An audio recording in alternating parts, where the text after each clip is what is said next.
Bienvenue à ce premier épisode d'une série de podcasts sur l'histoire de la Palestine, présenté par moi, Benoît Tanguay, pour le compte de La Riposte socialiste. Dans ce premier épisode, je vais vous parler de la naissance d'Israël et de la Nakba.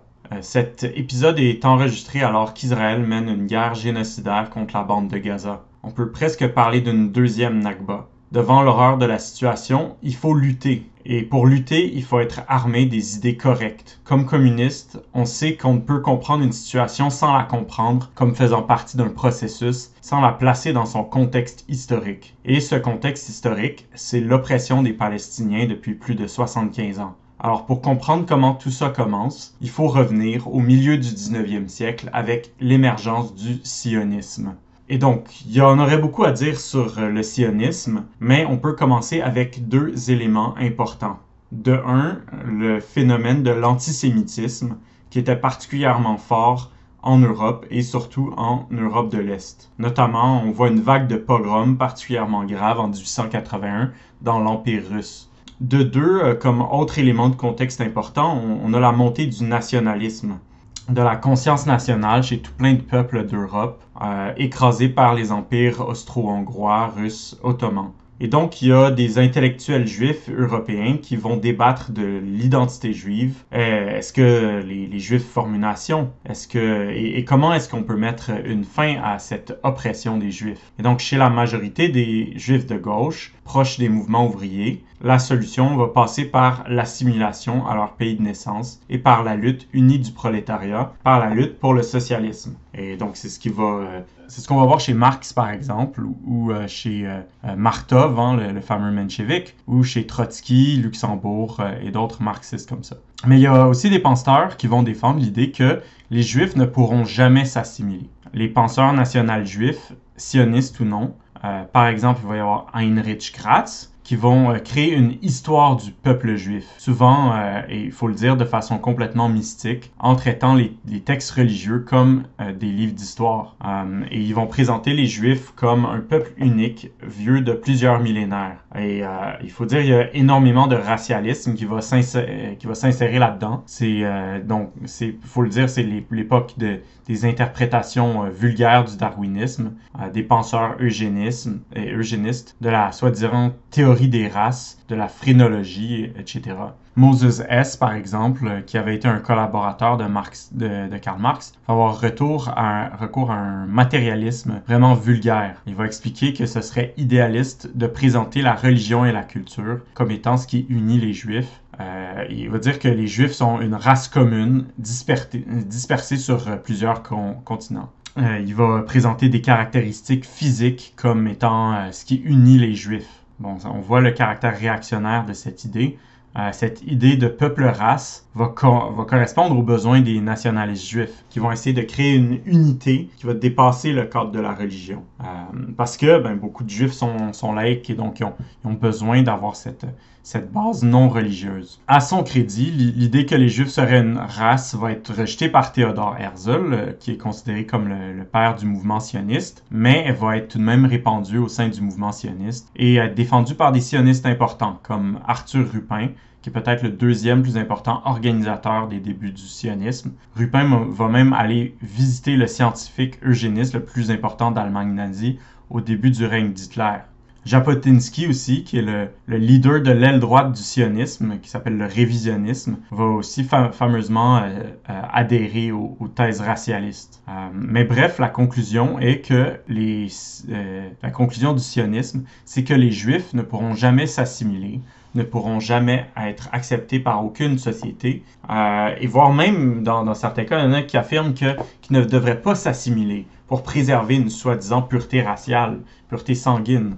Et c'est d'ailleurs pour cette raison que depuis la création d'Israël, les mariages de couples interreligieux ne sont pas reconnus par l'État. Bref, isolés, dispersés, les Juifs seront toujours opprimés, alors il faut leur trouver un territoire pour fonder un État juif. Pour le sionisme, alors l'idée est « nous sommes partout étrangers, il nous faut retourner chez nous ». Alors différentes idées émergent sur où aller. Donc, il y a l'idée d'aller en Argentine, par exemple, ou d'aller aux États-Unis. Mais il y a l'idée de la Palestine qui va émerger, qui va être particulièrement forte. La Palestine étant la terre sacrée d'où les Juifs ont été expulsés. Et l'organisation sioniste va être fondée au congrès de Bâle par Theodor Herzl en 1897. Il va se donner officiellement le projet de créer un foyer juif en Palestine.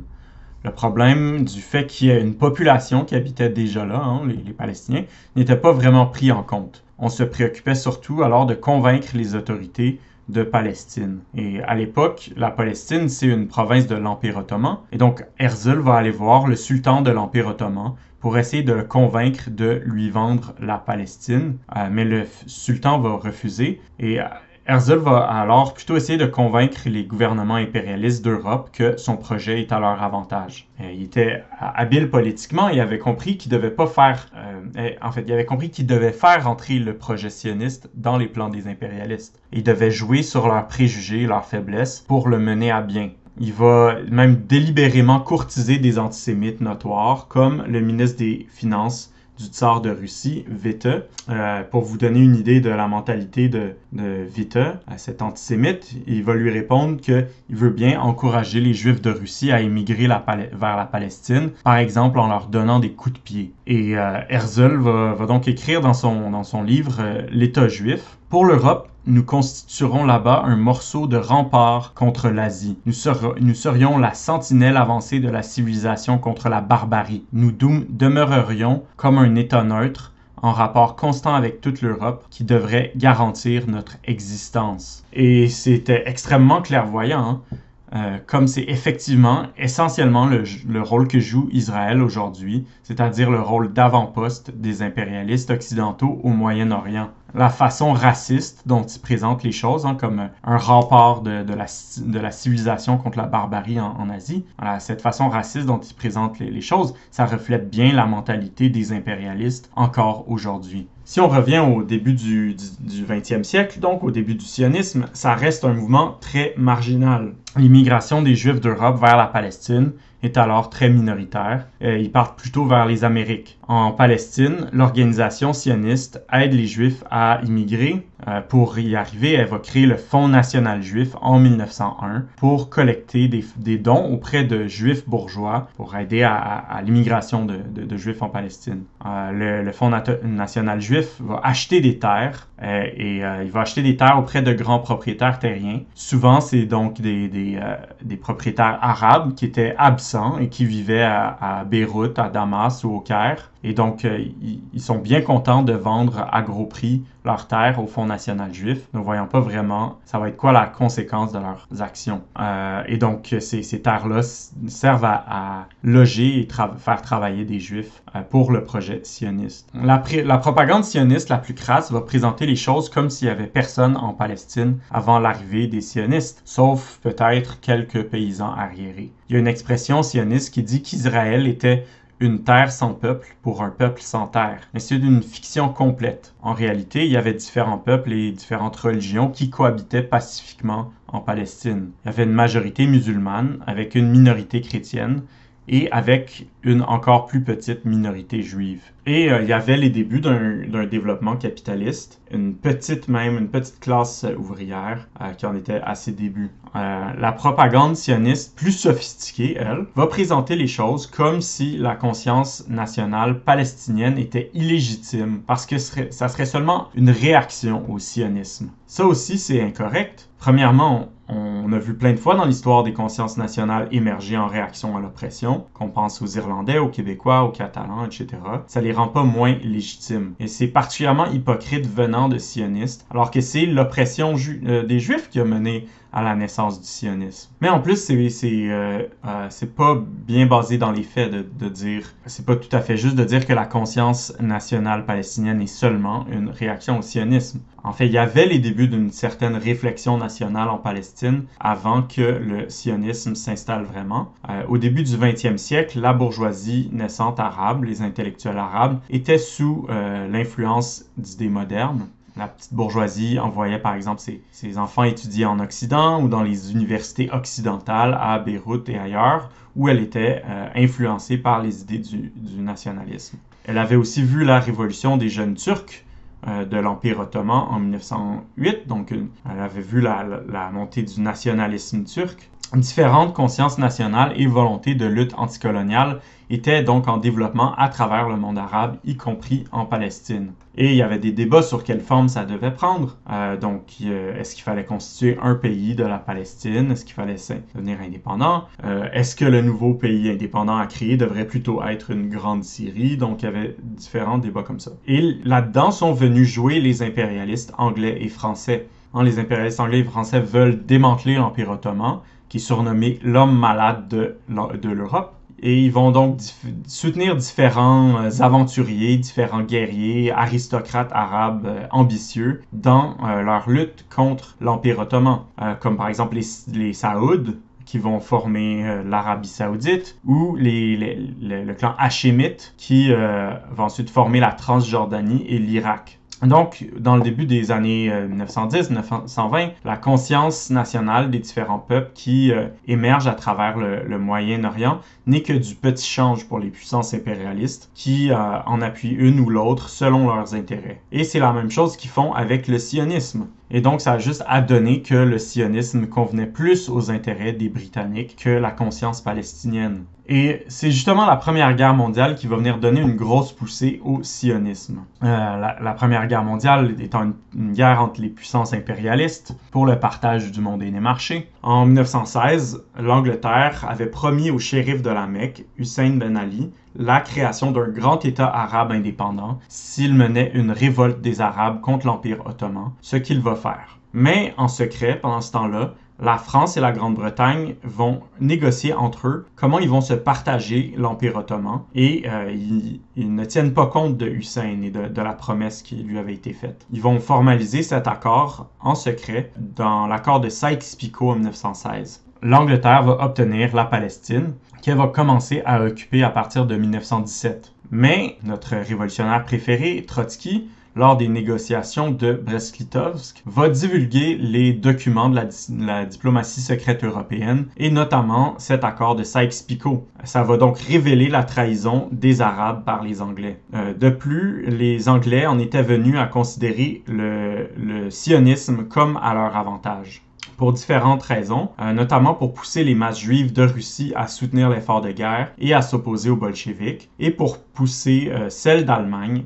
et d'Austro-Hongrie à s'opposer à l'effort de guerre, donc à venir apporter un certain appui à l'Angleterre dans la guerre. Mais surtout, l'objectif de soutenir le sionisme, c'était pour avoir une population dépendante et redevable à l'Angleterre en Palestine, notamment pour faire contrepoids à la France, qui possédait le Liban et qui cherchait à établir une grande Syrie, comprenant notamment la Palestine et le Liban. C'est donc ce qui mène à la fameuse déclaration Balfour de 1917, où Lord Balfour, le ministre britannique des Affaires étrangères, se déclare en faveur de l'établissement d'un foyer national pour le peuple juif en Palestine. Cette double promesse aux sionistes et aux Arabes caractérise assez bien l'attitude de la Grande-Bretagne en 1916 et pendant la Deuxième Guerre mondiale. Donc pour asseoir sa domination sur la Palestine, le Royaume-Uni va jouer un peuple contre l'autre dans une stratégie de diviser pour mieux régner. Plus tard, en 1919, Balfour va admettre, et je cite, « En ce qui concerne la Palestine, les puissances n'ont fait aucune déclaration de fait qui ne soit pas reconnue comme erronée et aucune déclaration de politique qu'elle n'ait pas toujours eu l'intention de violer, du moins dans la lettre. » On voit ici le cynisme complet des impérialismes. Avec la défaite des Allemands et de l'Empire ottoman à la fin de la Première Guerre mondiale, l'Empire ottoman est officiellement démantelé et réparti entre les gagnants. En 1922, ça se concrétise quand la Société des Nations, qui est un peu l'ancêtre de l'ONU, accorde aux Anglais un mandat provisoire sur la Palestine. Il établit essentiellement une dictature militaire en Palestine avec un régime d'occupation.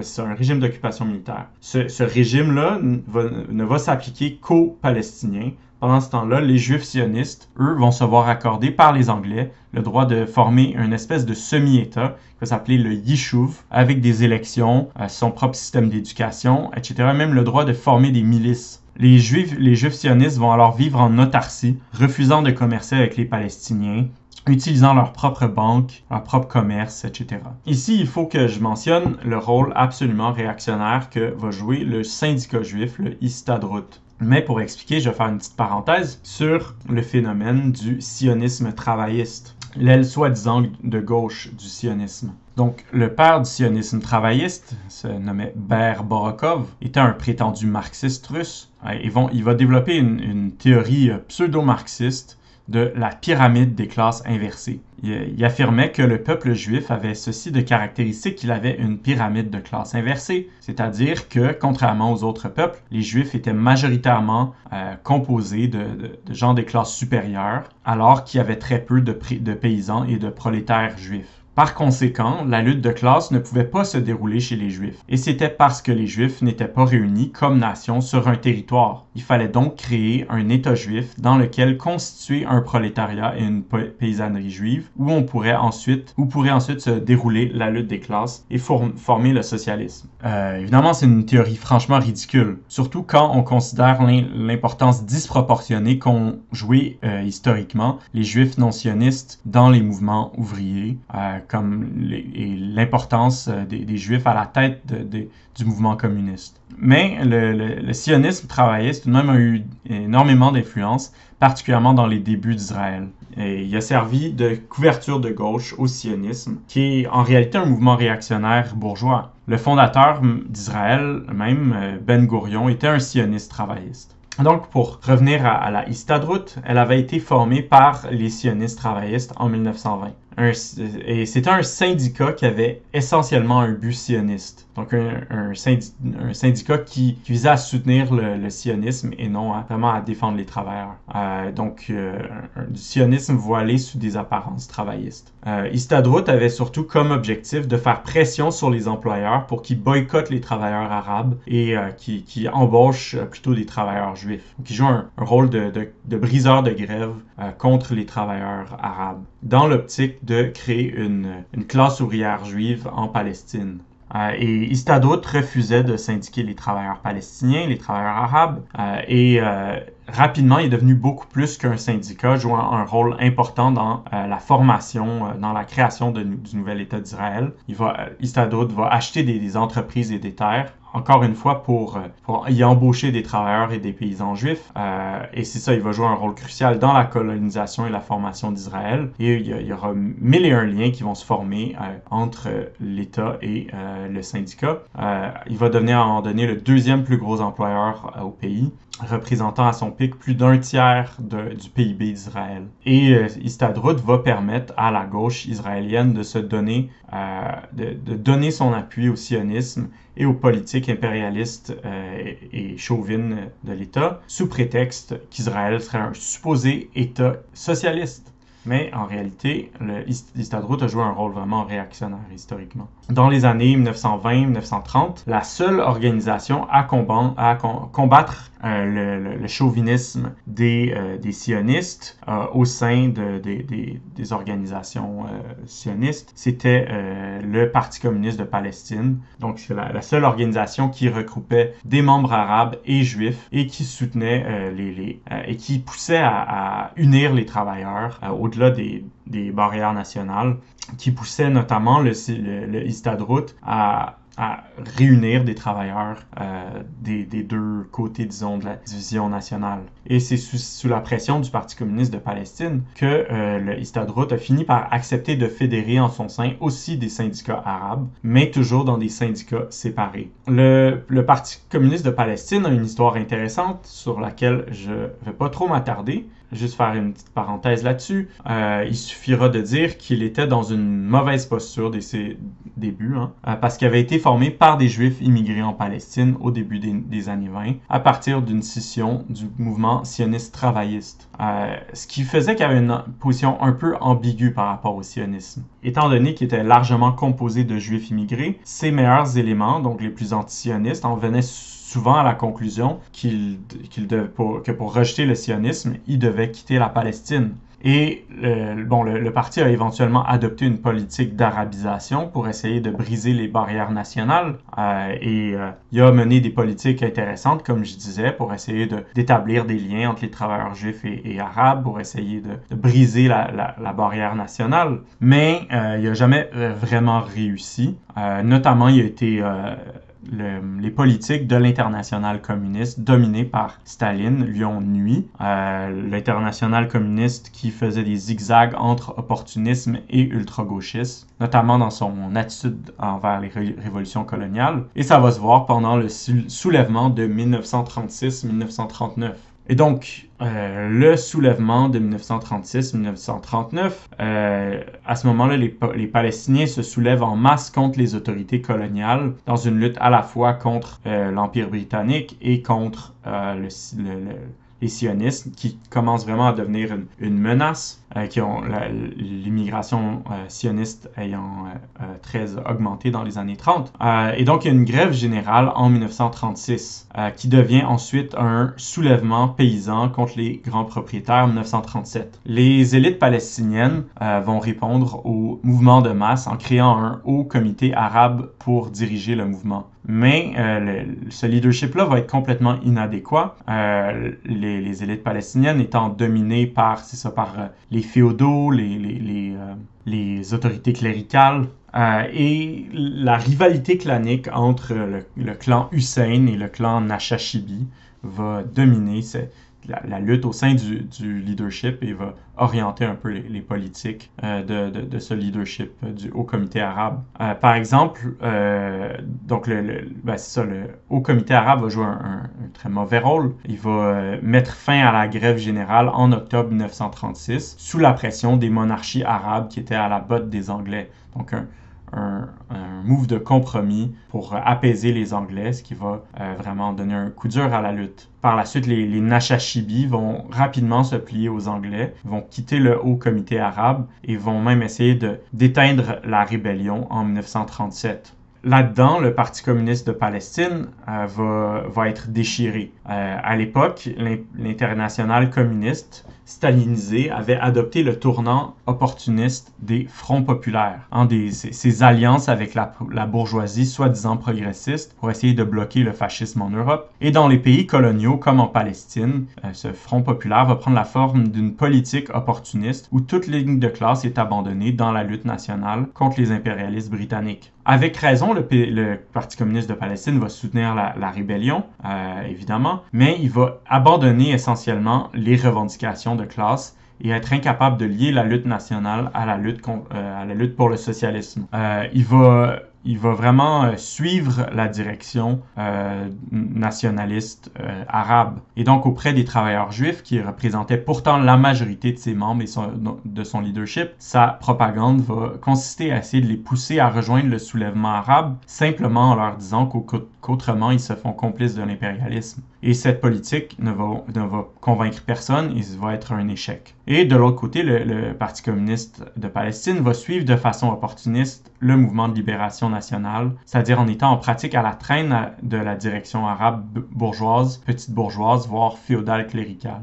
Il va même participer à des attaques terroristes contre juste des juifs civils, par exemple en posant une bombe contre un club de travailleurs du Histadrut en 1936, ce qui va vraiment lui aliéner les travailleurs juifs. Cette politique à la fois opportuniste et ultra-gauchiste va éventuellement mener une scission dans ses rangs sur des lignes nationales, alors qu'une section juive du Parti communiste de Palestine va être créée en 1937. La section arabe et la section juive du parti vont fonctionner de façon séparée jusqu'en 1939 avec la fin du soulèvement.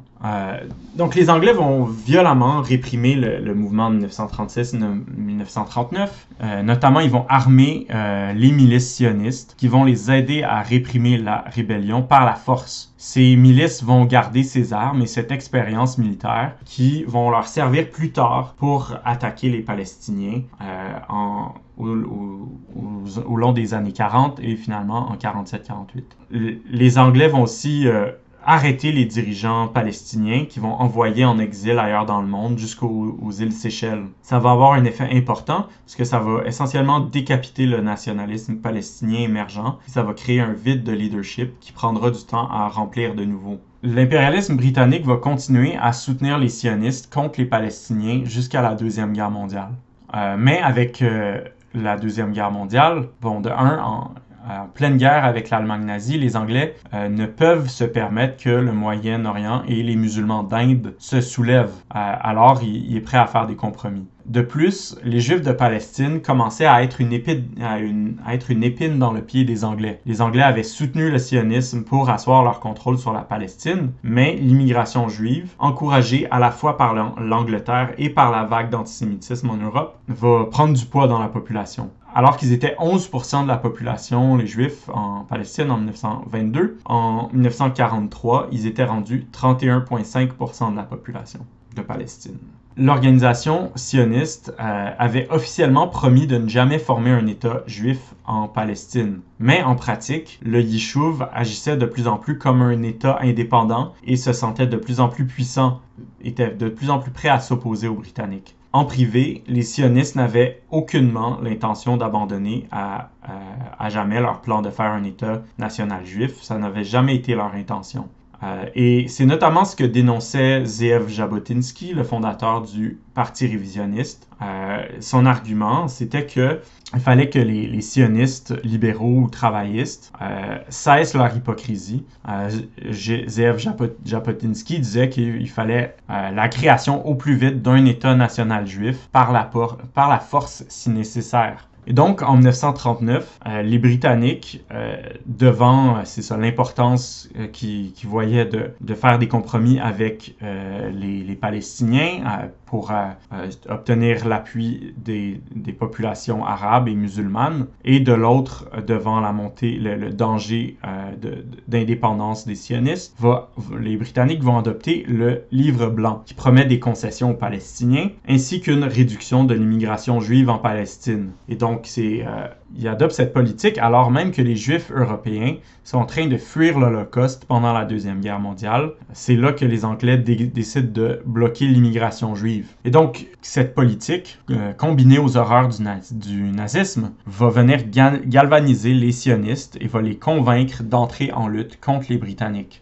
En 1942, dans la déclaration Biltmore à New York, l'organisation sioniste va officiellement renier sa position passée dans laquelle elle avait promis de ne pas créer un État national juif en Palestine et va se déclarer en faveur de l'établissement d'un État juif sur toute la Palestine. Ça représentait en pratique une victoire de l'aile révisionniste de Jabotinsky et de la politique, d'établissement par la force de l'État d'Israël. Donc à partir du Livre blanc, les sionistes vont mener une campagne de terrorisme contre les autorités britanniques et contre les Palestiniens. Ça va culminer en 1946 lorsque l'Irgun, qui était une milice sioniste d'extrême droite, va faire exploser une bombe à l'hôtel King David à Jérusalem où se trouvaient les bureaux des autorités coloniales britanniques. Cet attentat, ça va être la goutte qui va faire déborder le vase. Et les Anglais vont décider de se retirer. Ils vont alors confier à l'ONU le mandat de décider de ce qui va arriver à la Palestine. L'ONU va adopter en novembre 1947 un plan de partition de la Palestine qui crée un État juif et un État arabe avec Jérusalem comme zone sous contrôle international. L'adoption de ce plan reflétait les nouveaux rapports de force d'après-guerre, alors que les deux puissances qui voulaient cet accord, qui voulaient ce plan de partition, les deux puissances qui voulaient, c'était l'URSS et les États-Unis, alors que l'Angleterre s'y opposait. Le plan, qui avait été créé sans consultation des Palestiniens, revenait à donner au nouvel État juif la majorité du territoire, tout en plaçant un tiers de la population sous l'autorité de l'État juif. Et donc, les Palestiniens, évidemment, rejetaient ce plan injuste. Et donc, les Britanniques qui avaient décidé de se retirer de Palestine avaient dit que leur mandat allait se terminer le 15 mai 1948. Alors, voyant que les Britanniques étaient sur leur départ, les sionistes vont déclencher une offensive à partir de la fin 1947. Ça va être le début de ce qu'on appelle la Nakba. Pour faire un petit retour sur la Nakba, le camp sioniste avait été longtemps divisé sur ce qui devait arriver au peuple qui se trouvait sur la terre qu'il convoitait. Il y avait une minorité au sein du sionisme qui prônait sincèrement la cohabitation pacifique dans un État binational. Mais l'opinion dominante chez les sionistes était que partout où les Juifs avaient été en minorité, ils avaient subi l'antisémitisme et donc il fallait créer en Palestine un État assez grand pour se défendre et dont la population était en grande majorité juive. Et donc le vrai débat au sein du sionisme, c'était entre les réalistes comme Ben Gourion, c'est-à-dire qui cherchaient à cacher les buts du sionisme, à le rendre acceptable aux yeux du grand public, et de l'autre côté, l'aile extrémiste représentée par Jabotinsky et le Parti révisionniste, qui prônait ouvertement des méthodes autoritaires, terroristes, pour expulser les Britanniques et les Arabes. Dans les deux cas, derrière l'idée d'un État juif en Palestine, il y avait l'idée de créer un État sans Palestiniens. La conséquence logique, donc, de leur projet était le nettoyage ethnique de la Palestine. Et donc, il faut noter que dès 1937, la Haganah, qui est l'ancêtre du IDF, les soi-disant forces de défense israéliennes, dès 1937, la Haganah avait commencé à élaborer des plans pour prendre contrôle de toute la Palestine à la demande de Ben Gourion. Elle avait notamment établi un début de service secret et ses agents visitaient les villages palestiniens pour systématiquement documenter et classifier chaque village. Quelles étaient ses ressources, quelles étaient les bonnes et les mauvaises terres, combien il y avait d'hommes, combien d'hommes étaient armés, qui étaient les personnes importantes au village, qui étaient susceptibles d'opposer une résistance, etc. Ce plan, qui va être connu dans sa forme finale comme le plan Dalet, était un plan systématique pour le vol des terres et le nettoyage ethnique de la Palestine. Et donc, les sionistes armés de ce plan Dalet vont entreprendre le nettoyage ethnique de la Palestine vers la fin de 1947. Le but était de conquérir le plus gros territoire possible avant le 15 mai 1948, donc avant la fin du mandat britannique et avant que le plan de partition de l'ONU soit censé entrer en vigueur. Mais c'est ça, devant ce nettoyage ethnique, les Palestiniens, eux, étaient quasiment sans leadership, sans expérience militaire, sans armes. Depuis que la révolte de 1936-37 avait été écrasée et que les leaders palestiniens avaient été jetés en prison, tués ou exilés. Et donc, il y avait très peu de résistance par les Palestiniens, qui sont essentiellement sans défense. La Haganah, ainsi que l'Irgun et le groupe Stern, qui sont des milices paramilitaires fascistes sionistes, vont déclencher une vaste opération pour expulser les villages et les quartiers arabes à coups de bombes et à la pointe du fusil. Ils font exploser des maisons, vont mettre le feu, vont commettre des massacres. Par exemple, en avril 1948, l'Irgun et le groupe Stern vont massacrer tous les habitants, hommes, femmes, enfants, bébés, du village de Der Yassin. Le nettoyage ethnique que commettent les forces armées sionistes entre la fin 1947 et le début 1949, c'est ce que les Palestiniens appellent la Nakba, qui veut dire la catastrophe. Les villages et quartiers palestiniens vont être vidés de leurs habitants et soit peuplés de colons juifs, soit carrément effacés des cartes. Plus de 400 villages palestiniens vont ainsi être rasés. Et aujourd'hui, au sein du ministère du patrimoine d'Israël, il y a toute une équipe de pseudo-historiens qui ont comme tâche de réécrire l'histoire, un peu comme les historiens soviétiques sous Staline. Et ils doivent trouver des noms aux villages, aux parcs, en ayant fouillé, par exemple, dans la Bible et autres documents très anciens pour essayer de donner l'impression que ces lieux sont des lieux patrimoniaux du peuple juif vieux de plus de 2000 ans, pour effacer la mémoire des lieux dont les Palestiniens ont été expulsés il y a 75 ans. Un ministère va être établi après la création d'Israël pour gérer la vente et l'attribution des millions de terres volées et les centaines de millions de dollars de biens volés pendant la Nakba et après. Entre 750 000 et 1 million de Palestiniens sont ainsi expulsés et faits réfugiés. Et il n'y a personne qui a jamais été puni pour ces crimes. Au contraire, à peu près tous les politiciens importants des débuts d'Israël, de Ben Gourion à Golda Meir, en passant par Moshe Dayan, ont pris part d'une façon ou d'une autre aux crimes odieux de la Nakba. Parmi les monstres de l'Irgun et du groupe Stern qui ont commis des atrocités sans nom, Certains vont devenir députés de la Knesset, du Parlement israélien. Un des leaders du groupe Stern, Yitzhak Shamir, va devenir premier ministre en 1983. Aujourd'hui, avec leurs descendants, les réfugiés palestiniens forment une diaspora de 7,5 millions de personnes, principalement concentrées en Jordanie, au Liban et en Syrie, où ils n'ont pas la citoyenneté. La question du droit de retour reste une question cruciale et une des revendications principales des Palestiniens, alors que ces gens vivent par millions dans des camps de réfugiés, attendant toujours de pouvoir retourner dans leur pays, dans leur maison, 75 ans plus tard. Israël refuse catégoriquement de reconnaître le droit de retour. L'histoire officielle, surtout la version pro-sioniste, prétend qu'il y a eu une seule guerre, à partir de la fin du mandat et la déclaration d'indépendance d'Israël le 15 mai 1948, quand les pays arabes voisins auraient attaqué le nouvel État d'Israël et qu'Israël n'aurait fait que se défendre. En réalité, il y a eu deux guerres. Une première guerre de conquête des troupes sionistes contre une population palestinienne désarmée, puis une deuxième guerre entre le nouvel État d'Israël et les maigres troupes que les monarchies arabes ont envoyées après que les masses de leur pays aient déclenché des manifestations pour réclamer l'intervention de leur gouvernement en Palestine.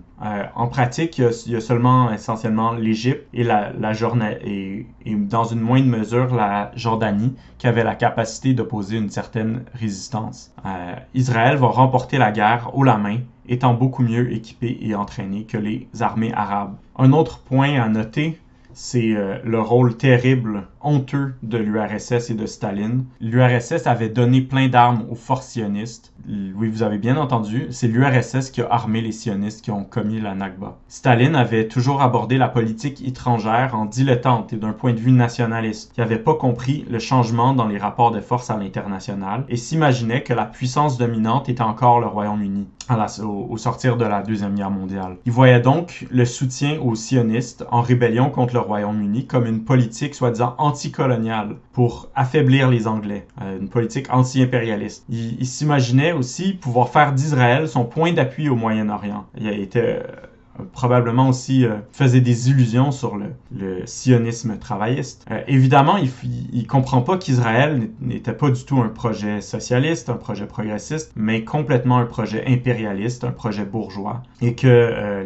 les sionistes n'avaient aucune intention d'aller dans le camp soviétique. Et donc, il va abandonner toute considération internationaliste, ne va pas réfléchir aux conséquences que la création d'Israël allait avoir sur la lutte des classes au Moyen-Orient. Et donc, l'URSS est le premier État à reconnaître le nouvel État d'Israël. Ça va avoir un effet dévastateur sur les partis communistes à travers le monde arabe qui vont perdre massivement leurs membres et entrer en crise profonde. Les dirigeants israéliens, eux, pendant ce temps-là, vont comprendre très bien la nouvelle situation mondiale. Ils vont aller courtiser les États-Unis, qui était la nouvelle puissance hégémonique au sortir de la Deuxième Guerre mondiale. Et donc, très rapidement, Israël va entrer dans la sphère d'influence américaine. Depuis, Israël est comme le pied à terre des États-Unis au Moyen-Orient. Et les États-Unis soutiennent les sionistes sans poser de questions, financent l'armement israélien à coût de milliards de dollars chaque année. Comme aparté, je pense que c'est important de comprendre le rôle qu'a joué la création d'Israël pour les impérialistes, d'abord anglais puis américains.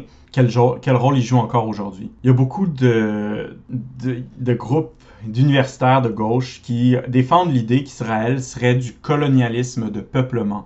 C'est populaire comme idée. L'idée que la force motrice derrière Israël serait le peuplement par des Européens blancs d'une terre habitée par des soi-disant autochtones non blancs à cette terre menant à leur remplacement par la force. Donc, une analogie qui est faite avec les Amériques ou l'Australie. Et quant à moi, c'est un concept théorique assez pauvre. Il faut faire attention avec ça. En fait, c'est une façon empiriste, très superficielle de voir les choses. Est-ce que Israël est né effectivement par la colonisation, par une colonisation de peuplement? Ben oui, on voit qu'il y a eu la conquête de terre puis la colonisation. Mais qu'est-ce que ça nous apprend? Et quelle est la conclusion politique de cela? C'est ça la question. En quoi le caractère européen des immigrants juifs explique le peuplement par la force de la Palestine? Est-ce que c'est vraiment ça qui est le phénomène dominant qui explique Israël? Non.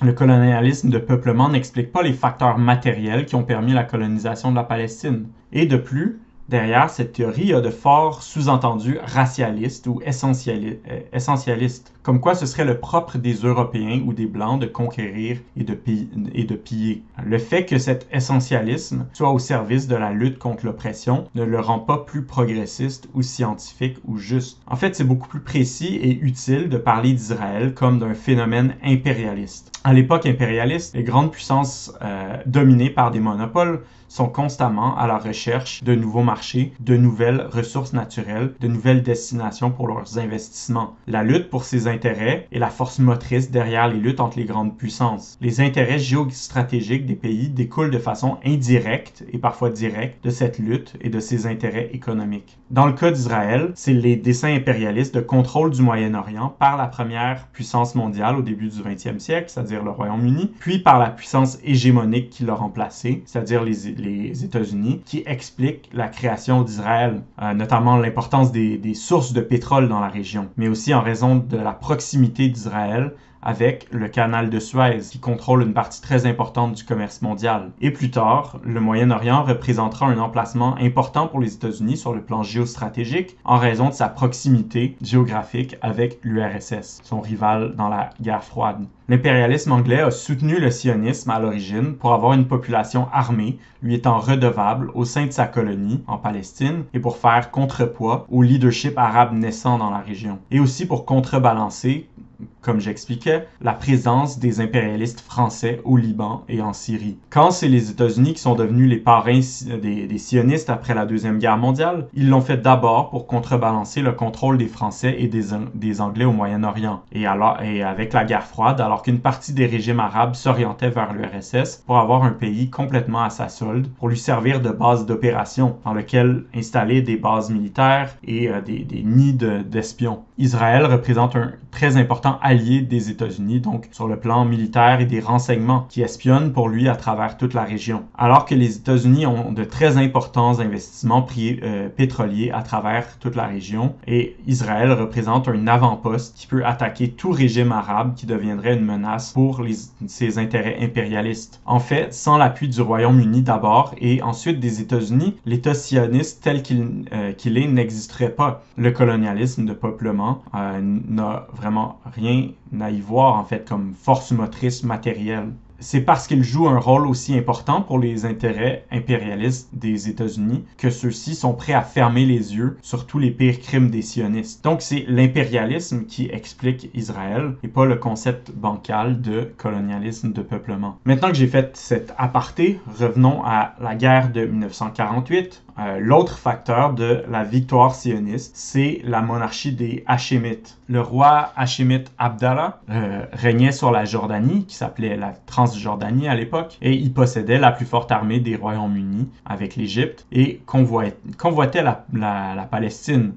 Et donc, pour l'écarter comme danger, les sionistes vont conclure un accord avec lui. Et en échange de la Cisjordanie et de Jérusalem-Est, Abdallah promet de ne pas se joindre aux autres armées arabes.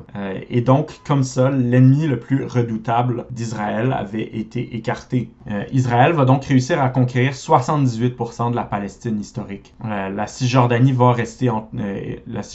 et Jérusalem-Est vont rester entre les mains de la Jordanie et les forces égyptiennes vont réussir à protéger, à conquérir la bande de Gaza qui va rester sous son contrôle jusqu'à la guerre de 6 jours en 1967 où Israël va reconquérir ses territoires. Et une reconquête qui va faire une deuxième vague de centaines de milliers de réfugiés palestiniens. Et donc aujourd'hui, il y a plusieurs populations palestiniennes. Il y a les réfugiés qui sont particulièrement importants en Jordanie et au Liban où ils ont un poids démographique considérable et ils ont un poids politique important dans ces pays. Les Palestiniens des territoires occupés, c'est-à-dire Gaza et la Cisjordanie, où ils vivent dans un régime presque militaire.